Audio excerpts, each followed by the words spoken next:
Many people drive by pieces of Galveston history without even knowing it. Take these cement structures under the San Luis Hotel. These are actually coastal gun emplacements from old Fort Crockett, a fort that dates back to the 1800s. It's been repurposed.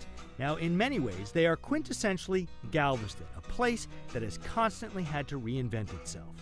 Named after Spanish nobleman Bernardo de Galvez, the city actually started out as a business venture known as the Galveston City Company, at least according to historian Andrew Coleman.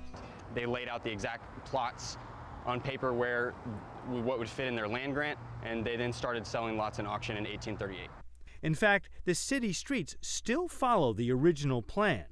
Everywhere you turn on Galveston Island, you're going to bump into history. Like this place right here. This is the Menard House. It is the oldest structure on the entire island, and it was built by Michel Menard, who was one of the city founders. And it survived all these storms for a very simple reason. The original people here bought the best land. They bought the high ground. So it survived all these storms. These guys, they knew what they were doing. Blessed with a great port, Galveston quickly became the premier city in Texas, with a population close to 40,000 people. In 1865, Union troops arrived and told the slaves they were emancipated. That was June 19th, and so Juneteenth began. Then came 1900 and the epic storm, the storm that changed everything, says historian Bobby Hilton. It was estimated over 6,000 people killed that night, that evening. Because we was on sea level and had no seawall. Galvestonians vowed never again, and they began building a 17-high-foot seawall and raising up the entire island. Well, they dug out our ship channel all the way up. And as they dug it out, they used all that material to cut canals across Galveston. And then bring these big barges with all that material in it. But in many ways, it was too late. The commercial hub had moved up to Houston.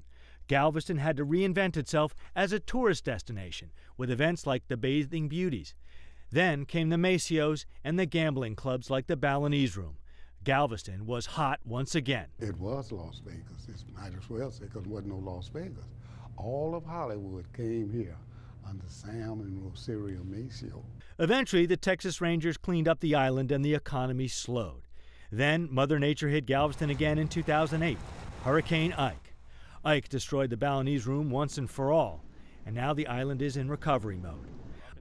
Andrew Coleman says he thinks, however, Galveston is on the brink of another big comeback. I like to think maybe in the next 10 years or so. Especially if they could build some casinos. Well, I tell you one thing, we started the gambling. If we ever get the gambling back, we might be able to get some revenue to help us build faster and grander.